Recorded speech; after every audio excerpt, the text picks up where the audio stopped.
Welcome back to the Crypto Hangout, where we talk all things crypto 7 days a week.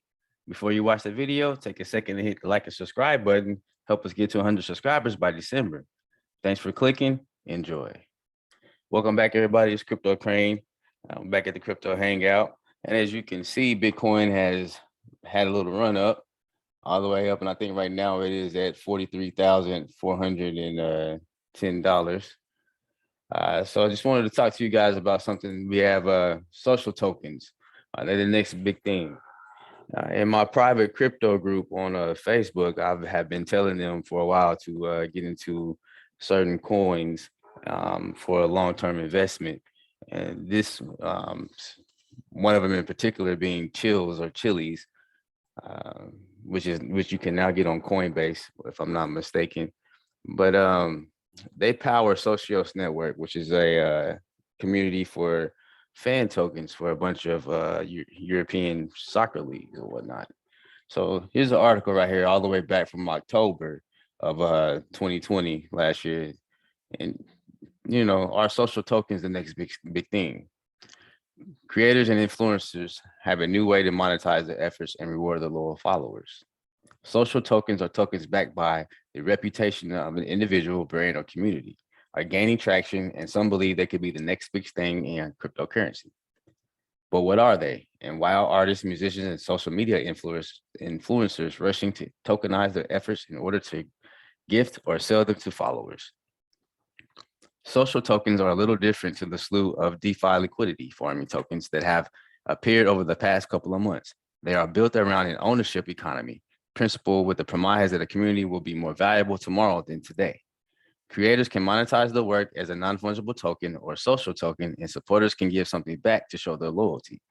Influencers minting their own tokens to offer them as rewards or sell them for additional revenue. Cooper Turley from Audience explains in Bankless today, social tokens provide a means of not only sharing financial upside with the favorite creative, but also enables tiered tokenized access based on active contributions. For example, artist Laura Driscoll runs a popular Instagram channel and produces autonomous sensory meridian response videos to aid in relaxation and sleep. She has now created her own ERC20 social token called Tingle for her followers to buy in exchange for further interaction or purchasing merchandise. All right, so what I wanted to do is show you guys Raoul Pal. He did an interview on the Defiant channel. And so I want to break down some parts of the interview to show you guys about the social tokens. And then I'm going to go into some other things, a couple of things that he mentioned in the video or in the interview. I want to go over some of the, some tokens and things that they kind of back his claim. Communities and how communities can drive their own value system by using tokens and network effects to increase the size of it. So I'm really excited about where this is all going. It's so interesting to hear you, like a global macro investor with like a long track record in traditional finance and like Goldman Sachs and like investing in social tokens, which is like such a new and like almost like fringe part of crypto. So I'd love to just like hear more of your thoughts on like how like you have this like whole framework to value ETH and Bitcoin. So like, what do you use to value social tokens? Networks. It's all the same. Everything is the same trick. Right. So let's say you are Disney. How many fans does Disney have? What is their community? If they were to bring them together as a community, I would guess 1 billion people, maybe 2. Maybe 3. Okay, so there's 3 billion people who love Disney, parts of Disney. And they will consume Disney in a number of different ways. So why not, how does Disney access their fans right now? They have to rent them back off Facebook, YouTube, Google, Apple Music, Apple TV, Spotify, they have to rent them back and pay away economics. By that, do you mean that they advertise through these platforms to get them to like go to their parks and watch their movies? And exactly, because they don't have a direct relationship with their fans. Mm-hmm. The only point that they ever do is when they walk into the Disney store or walk into the theme park. But what tokens do is give them direct access to those fans, because you now have a relationship where that token is the currency of the Disney world. So I can buy things, and if I happen to be a currency owner, I can get things at a discount. I can get certain access. I might get to see the film a week early. I get so many benefits that I value as a fan. And I might get Disney Plus at a discount. And if I renew my Disney Plus every year, maybe I get more tokens. And maybe I can build a business of selling Disney t-shirts and I charge them in Disney tokens, and people start building businesses. So you build a whole economy around Disney, of which there is one already. It's huge, giant. But what's the difference here is, as a token holder, I now share in the economic benefits of that community. So if the community becomes more valuable, then I make more money. My token goes up. It's an asset. So culture becomes an asset that you can invest in. This is game changing. Think of a world of TikTok, of influencers, of songs that come out now on social media. They're not driven by Spotify, they come out on TikTok. Now, what happens if you could invest in the IP rights of that song, of your favorite artist, and then make your own TikTok videos to try and drive its virality? You're helping the artist create network effects. Same with a new Disney film. So you're creating this new GDP, this new value system out of nowhere, where you are fully aligned with that brand, influencer, musician, sports star, whoever it is. That's really big. And once you think that through, you realize, okay, well, where are the big tech players in all of this? Do they understand it yet? And it's very simple. It's in front of our eyes. It's Facebook DM. They've created, not only is it a stable coin to allow global commerce on their platform of the biggest network on earth, 3.5 billion people, but it's basically a token for the Facebook economy with 3.5 billion people. What is that going to be worth? Who's going to build what on that?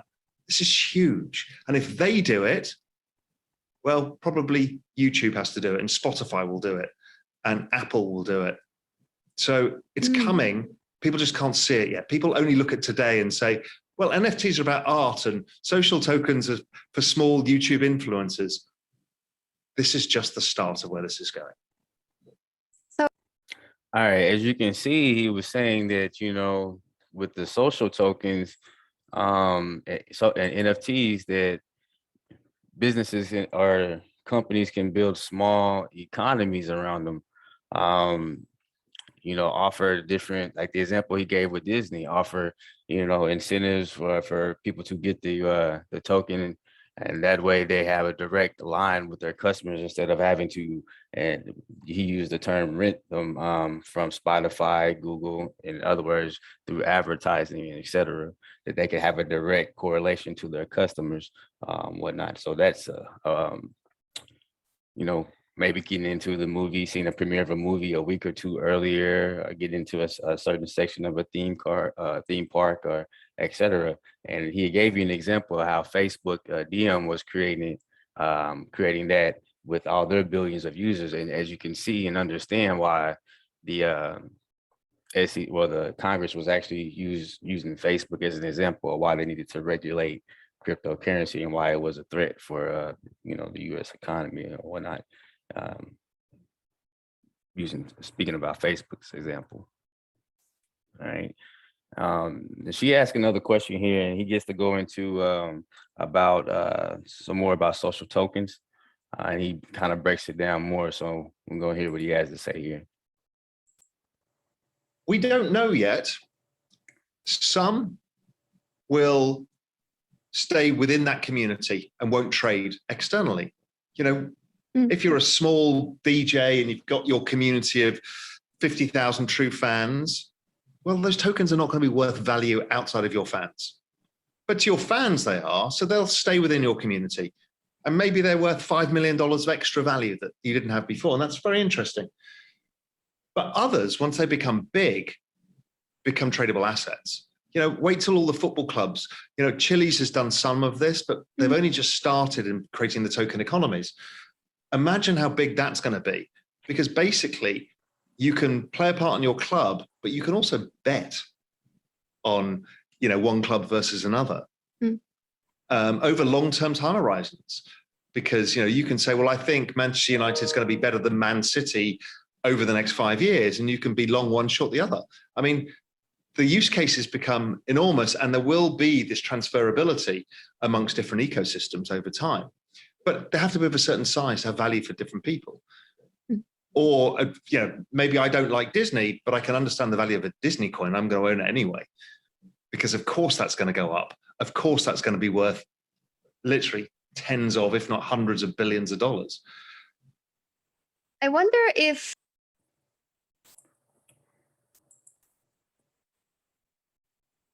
community is the one thing in crypto that most people don't understand. And I think it's the one thing that is going to be bigger than all the other applications.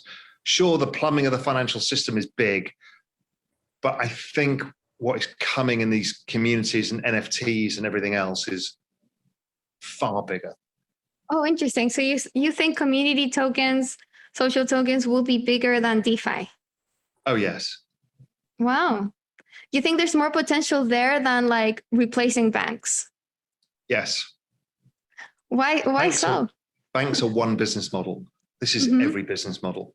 Right. There's like everything has its own users, and users are communities. And that's right. And if businesses now understand this, they're all going to try and build community, which most of them haven't got yet.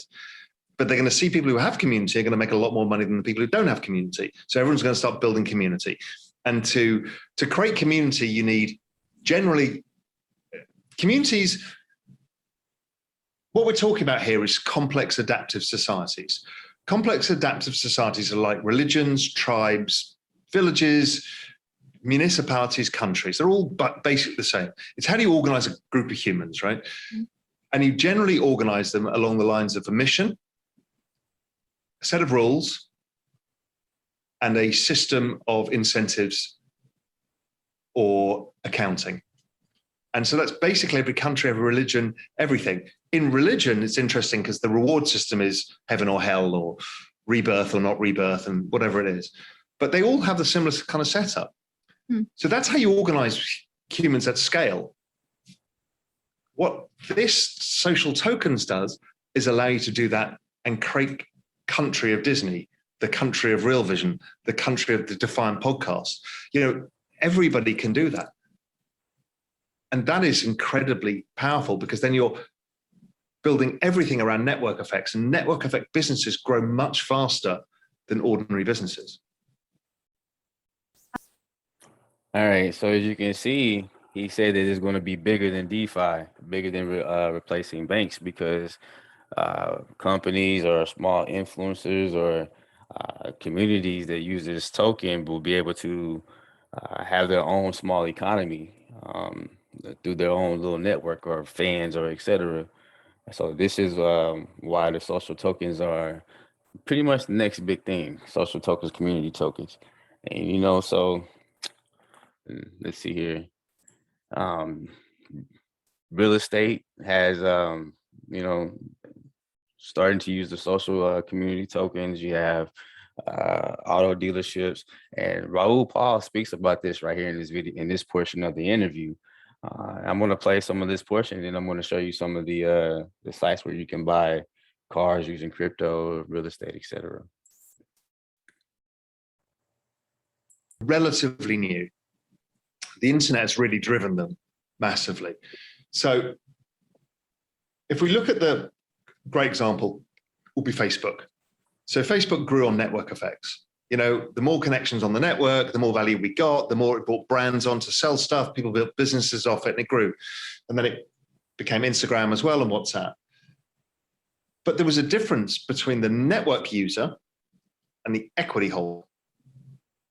The equity holder made all the money, the user got all the benefits. Now, Bitcoin comes along and it does something extraordinary. The network user is the same person who owns a part of the network. So now you're hyper incentivized to grow the network, which is why Bitcoin itself is so religious in connotation, because you're hyper incentivized to save souls to bring them into Bitcoin. Right. So that's an extraordinary change. Now, that is the So reason why. Here he's actually explaining how the network will actually grow. The social network, social token network will actually grow and the incentives for it. But then after that, he goes into the real estate portion of it. So I'm going to let it play out. The internet between 1990 and 2000 grew at 63% a year, the fastest adoption of any technology in all recorded human history.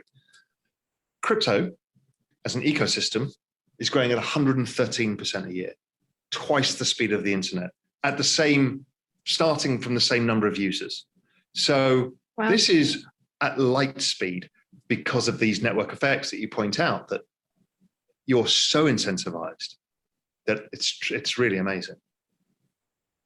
Yes, and I think you're totally right that you start to see kind of these religious qualities in crypto communities. And yeah, it is because they are hyper incentivized to convert. That's exactly right. Yeah, that's exactly right. That's how these things work. I mean, it's behavioral economics. You know, behavioral economics is something without the internet and without massive amounts of data was interesting for stuff like advertising. But now you can apply it at scale. And behavioral economics, the best thing you could possibly have is a network that pays the users or goes up in value when you bring people to it. You can create outcomes from that. Yeah, I mean, I love this kind of new phase in the internet that we're entering into, which is users to become owners of the applications. It's so empowering. Yeah. It's so egalitarian. People can share. So it doesn't go to a monopoly. It doesn't go to the monopoly who captures all by using your eyeballs and attention and selling them to other people. You get a chance to participate in everything. And that's true, you know, when we get to tokenizing real estate, you know, the apartment in Manhattan that costs $50 million that nobody can afford except the really rich, that goes up in value more than any other apartment. Well, the rich people got richer. But now you can tokenize stuff. We can all put 5% of our net worth into that same apartment, and we can all participate on an equal playing field. That's going to be the same for equities. It's the same for art. It's the same for everything. And that's a game changer in itself. And then let alone that within cultural stuff like communities, we'll be able to generate income by doing things for those communities. So we can now generate income in our online activities in ways that we couldn't do before. So that's all coming as well, and that helps. So as you can see, he says that, you know, in real estate, you'll be able to tokenize and have equity in a Manhattan apartment or in art or in, you know, et cetera. And if you have a follower of my channel or subscriber of my channel, then you have seen the coin hunters playlist on there where we go and hunt after different coins. And the first video that I've posted on there was EcoFi, and that was if you have watched that video, it's tokenizing art assets such as Van Gogh's. I think Andy Warhol has signed up for it, and etc. So you can already see what he's talking about starting to you know, that's already there. So here is one site here where you could buy luxury cars with cryptocurrency. It's called BitCars. This is in Europe. They have cars for sale, as you can see, luxury cars, premium cars, motorbikes. You got Royces, Jeeps, Bentleys, all this with crypto. You can buy with crypto. Here's another site. Let's see, let's refresh. Called AutoCoin cars. You can buy with crypto as well.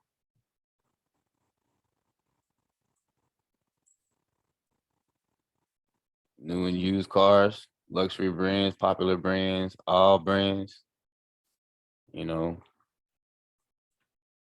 buy with crypto. McLarens, Lamborghinis. Okay.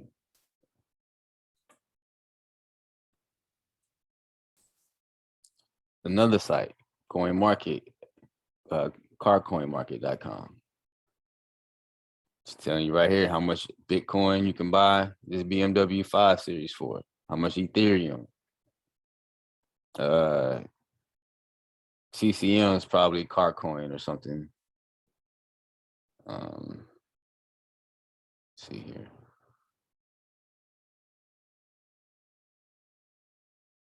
This CCM.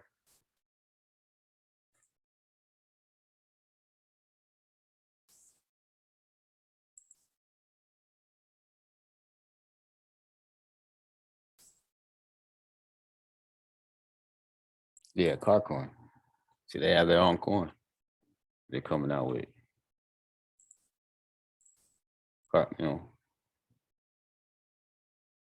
Carcoin, Ethereum, and BTC. And this right here is the real estate. Want to buy or sell real estate with Bitcoin? This your properties. You got Hawaii, etc. Another one right here is called Crypto Roof. Buy, rent, post. Got another one right here called AlgoCap, real estate tokenization.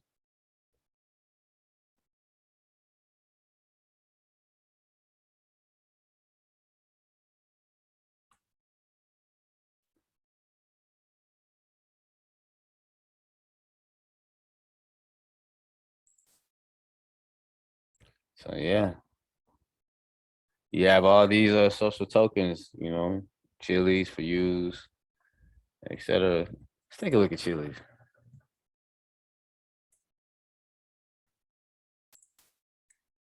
So anybody's in my Facebook group that's watching this video, you guys know that I've told you to get this coin last year, and all the partners, all the fans tokens that come with it. So this is Chili's. It's the rocket fuel for socios.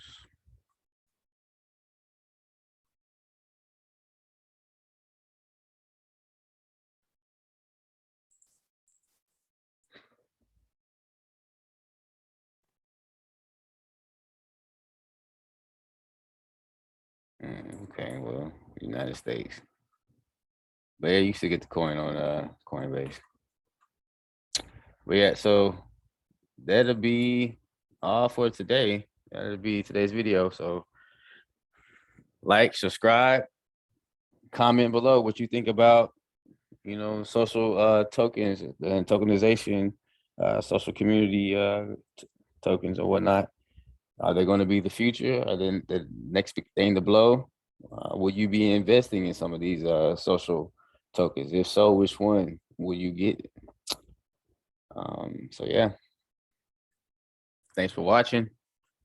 Y'all enjoy.